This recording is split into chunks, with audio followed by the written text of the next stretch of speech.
The BBC iPlayer has been a revelation in web-based entertainment. Although it was originally set up to be a means of catching up on programmes missed, with its slogan making the unmissable, unmissable. But since its launch on the 27th of July 2007, it has gradually taken over the use of televisions and radios. Many might say that the BBC iPlayer has been a revolution, whilst others may hold the stance that it is taking over and putting old media out of commission. Throughout this news item, I'll be looking at specific examples from BBC's iPlayer to decide whether or not the iPlayer has had a major influence on the decline of old media during the current global economic crisis. There is no doubt about it. The BBC iPlayer is exceptional. It provides an on-demand service for programmes and shows from all the BBC's television channels and radio stations. The area that needs interrogation is the future that the iPlayer has to offer. For every human being, there is a desire for variety and an excitement to fulfil individual needs. For the means of this argument, the BBC iPlayer offers a great variety, often too much for one person to decide from at times. Because of the great range of creative content, there is almost an unlimited amount of material to choose from. This does not mean to say that Sky, for instance, does not offer a great variety and successful future. In fact, Sky provides a much larger range of creative content. The advantage of the iPlayer? There is no need to subscribe, at least not at the moment. As previously stated, the iPlayer's goal is to give the viewers of the BBC the opportunity to catch up on programmes they had missed. So for what reasons is it having an impact on old media? What future does the iPlayer behold?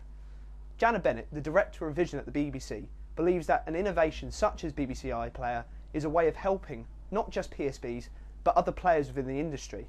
The iPlayer is just another jigsaw in the puzzle of creating a tapeless Britain.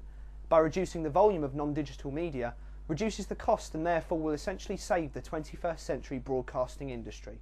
There have been concerns that the iPlayer would take over the internet in years to come and would ultimately, as Dave Tomlinson from plus.net puts it, break the internet. Concerns have risen because the amount of downloads web users have taken advantage from the iPlayer, but as Victor Keegan points out on the Guardian website, the British internet service providers are blaming the BBC and not other big downloaders such as YouTube for being too successful in generating demand. Although there is a great threat of the internet breaking from big players such as the iPlayer, the issue may be being raised due to the growing reality in the exemption of old media. Television and radio have been a part of human culture for many decades now, and the reliance on them are as high as it's ever been. The global economic crisis that we find ourselves in cannot be ignored. It is not only impacting the public's jobs, but also mediums such as television, radio and cinema. The internet has been ever growing since its introduction, and now that it is integral to the day-to-day ongoings in life, we need to embrace it. It is evident that many people are scared about the future the internet beholds for the human race. The BBC iPlayer should not be turned away as a negative. In fact, it should be seen as a positive introduction to the surfing realm. The level of demand that we as human beings have set in today's world is exceptionally high. We shouldn't need to demand anything from anyone, but the way we have developed has demanded progressive change. Corporations like the BBC are constantly trying to invent new ways of keeping the public happy. The BBC iPlayer for many has risen into their ranks of preference above television and radio.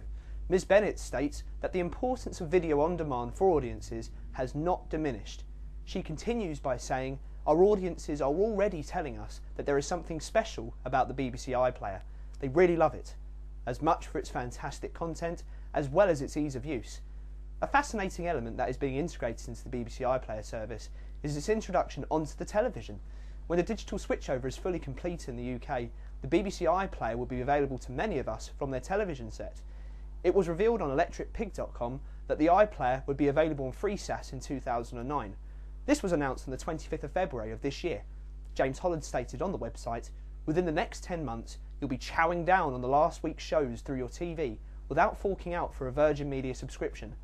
Mr Holland states earlier in the article, "Every FreeSat box and FreeSat equipped TV comes with an Ethernet port installed, so all it needs is a broadband connection."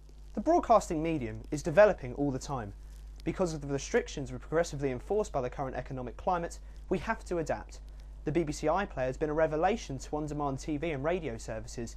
It has struck a new age in broadcasting, and although forms of old media are becoming extinct because of the rise of new media, such as BBC's iPlayer, it can only be seen as a positive. We all rely on entertainment. Television and radio have been at the core of our entertainment needs for decades. Change is occurring to make sure that the broadcasting medium can survive and still provide us with a service that fulfills our needs. BBC iPlayer is available on other platforms such as the Nintendo Wii, PlayStation 3, the Apple iPhone, and other mobile phones. At this time, we need to embrace services such as BBC's iPlayer to help preserve the media industry.